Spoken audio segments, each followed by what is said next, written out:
From the moment I first played Absolum at its reveal event early this year, I haven't been able to stop thinking about it. Beyond being special for Dotemu as the first original IP from a studio known for adapting beloved properties, Absolum's gorgeous art style, masterful evolution of the beat-em-up genre, and intriguing D&D-style world have kept me anxiously waiting for the time I can fully dive into it. Even as I've played games that are guaranteed to place highly on my final Game of the Year list, I've been sure that the top spot will be impossible to decide for certain until Absolum launches. It really is that good for a lifelong beat-em-up fan, which meant that I, of course, jumped at the chance to go hands-on with it again as part of a recent Dotemu preview event. To the surprise of no one, least of all myself, the extra hour I played of what appears to be the near-final build of Absolum only cemented how special this rogue 'em-up is going to be when it launches on October 9. I didn't think I could be any more excited for Absolum, but that all changed when I discovered the game's final playable character, Brome,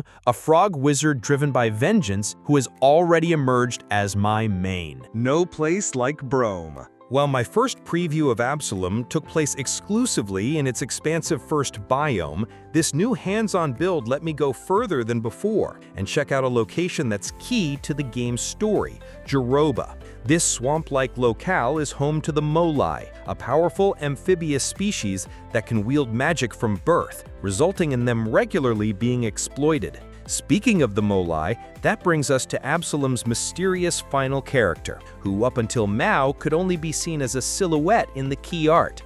That brief look implied that the game was going all in on the D&D tropes with a wizard class, and that's exactly the vibe Dotemu is going for with Brome, a froggy magician who is easily the most unique character of the bunch. While Brome's basic attacks using his staff give him a lot of close-range potential, the wide range of spells at his disposal sets him apart from the rest. Brome's specials range from firing off an exploding orb that travels across the screen to shooting a massive laser that can hit and trap several enemies at once. From my time messing around with him and learning his moveset, Brome has some of the most unique combos in the game. Combine that with his quick speed and potential in the air, and it's no wonder that he's become my favorite character in the game after just a few runs. Sorry, Cider, you've been one-upped. Jeroba has my interest, but also some concerns. Beyond falling in love with Brome, it was interesting to see a whole new part of Absolum and get a greater idea of how far its expansive maps go.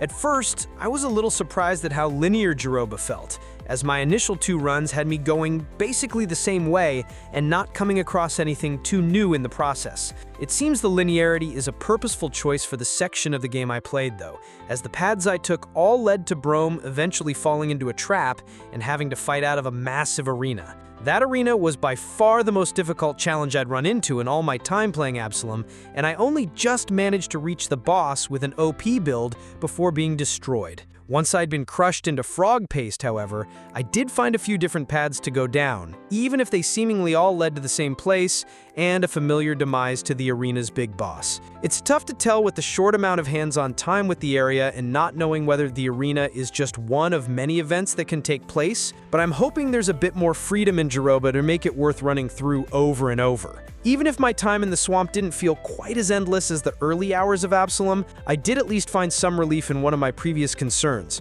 the mid-run upgrades. I noted in my first preview that it felt like I was getting a lot of the same buffs as I played, but thankfully that wasn't the case here, since there were a few more elemental attacks on offer. If Jeroba does end up being more linear, at least it seems that every run will have plenty to uncover. I don't have long to wait to find out for sure either, as one of the big reveals of my preview was that Absolum is launching on October 9th. While I have a bit of fear about it being overshadowed by Battlefield 6's release the next day, I'm counting down the hours until I can dive back into Temal properly and finally see how close Absolum is to sticking the landing and becoming my favorite beat-em-up.